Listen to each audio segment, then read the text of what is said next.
안녕하세요. 저는 경기도에 살고 있는 결혼 3년 차 30대 중반 여성입니다. 아직 아이는 없고 남편과 저는 둘 다 일하고 있으며 내년쯤 아이를 가질 계획을 갖고 있어요. 그런데 저희 형님 때문에 너무 화가 나서 이렇게 글을 올립니다. 남편은 형제 중 차남이고 저는 30살의 지인의 소개로 남편을 만나 1년 연애 끝에 결혼했습니다. 남편과 저는 동갑이고 아주버님은 저희보다 2살 많습니다. 형님은 저와 동갑이에요. 아주버님과 형님은 20대 초반부터 연애해서 20대 중반에 결혼했다고 들었습니다. 형님과 남편은 어릴 때부터 서로 잘 아는 사이였고 결혼 후에도 가까운 사이입니다. 형수와 도련님 사이에서 하기 어려운 말도 스스럼 없이 잘할 정도로요. 하지만 제가 남편과 결혼할 때부터 형님은 저에게 그다지 호의적이지 않았어요. 저를 반겨주거나 따뜻하게 대해준 적은 없었지만 그래도 그냥저냥 잘 지내고 있었죠. 그런데 얼마 전부터 남편이 이상한 행동을 하기 시작했습니다. 남편 회사는 급여가 그리 높지는 않아도 야근이 거의 없어서 마음에 들었는데 최근 들어 야근을 한다며 늦는 날이 많아졌고 핸드폰을 손에서 놓지 않았습니다. 계속 누군가와 문자를 주고받는 것 같았고요. 부부관계도 거의 없어졌습니다. 제가 좀 무딘 편인데도 남편이 바람이 나지 않고서는 그런 행동을 할 수 없다는 생각이 들었습니다. 마음만 졸이다가 형님에게 상담을 했습니다. 형님은 제 이야기를 잘 들어주며 함께 해결해보자고 했고 남편 차에 도청기를 설치해보라고 조언하더군요. 그래서 인터넷으로 도청 장치를 구매해 남편 몰래 차에 설치했습니다. 며칠 뒤 남편이 또 늦게 들어오길래 도청 장치를 회수해 녹음을 들어봤습니다. 그런데 별다른 내용 없이 직장 동료들과 통화하는 소리뿐이었습니다. 그래서 형님을 만나 도청기 얘기를 하며 괜한 걱정을 한 것 같다고 야근하는 남편을 의심한 것 같아 미안한 마음이라고 말했습니다. 형님은 그렇다며 남편은 바람필 사람이 아니라고 했고 저는 감사 인사를 하고 집으로 돌아왔습니다.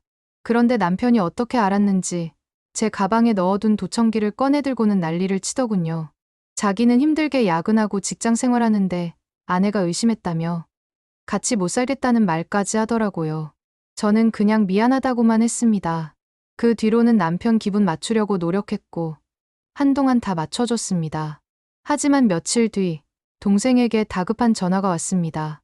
남자친구와 데이트 중에 제 남편이 여자 둘과 커피숍에 있는 걸 봤다는 겁니다.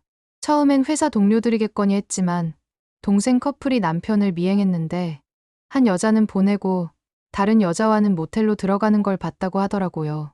지금 그 모텔 앞이라며 빨리 오라고 했습니다. 그래서 택시를 타고 모텔로 갔고 주인에게 인상착의를 말하며 방 키를 달라고 했지만 경찰이나 공무원이 아니면 줄 수 없다고 하더군요. 하는 수 없이 동생 커플과 모텔 앞에서 기다렸고 한참 뒤 남편이 여자와 함께 나오는 걸 봤습니다. 동생이 그 모습을 동영상으로 찍었습니다. 남편이 저희를 발견했고 저는 달려가서 설명하라고 따졌습니다. 남편은 말을 못하더군요. 야근한다더니 맨날 이러고 다녔냐며 울며 소리쳤습니다. 그 여자는 뻔뻔하게도 여자가 진짜 잘해야 남자가 실적이 나는 거라며 오히려 저에게 말대꾸를 하더군요. 그래서 제가 위자료나 준비해라 했더니 증거 있냐며 비웃듯이 말하더라고요.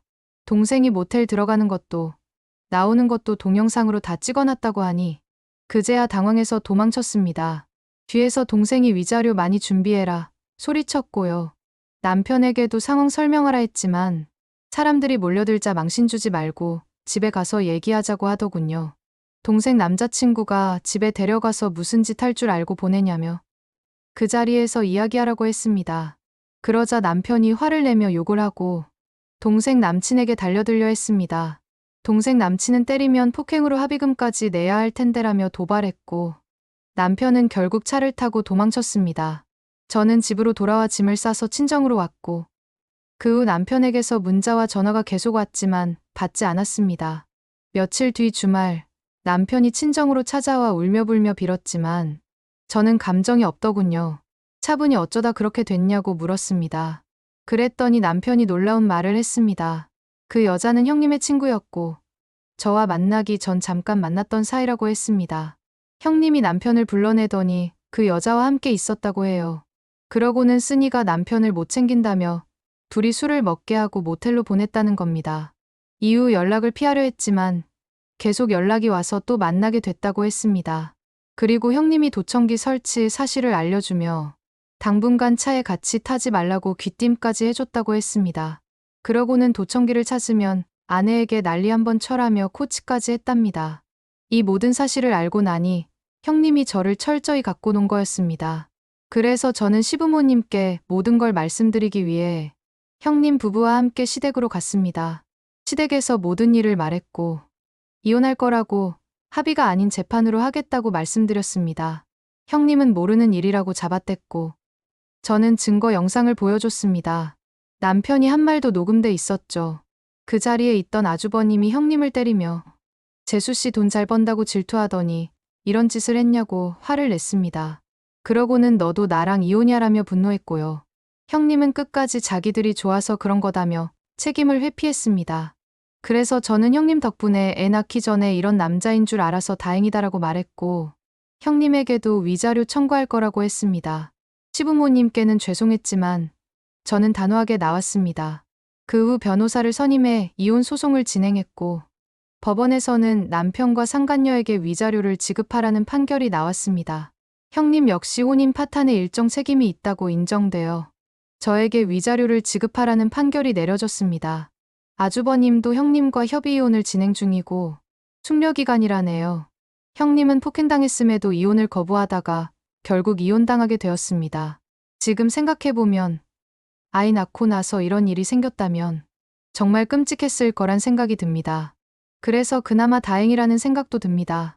저에게 위로와 용기를 주신 모든 분들께 진심으로 감사드립니다. 앞으로 더 강하고 야무지게 잘 살겠습니다. 정말 감사합니다.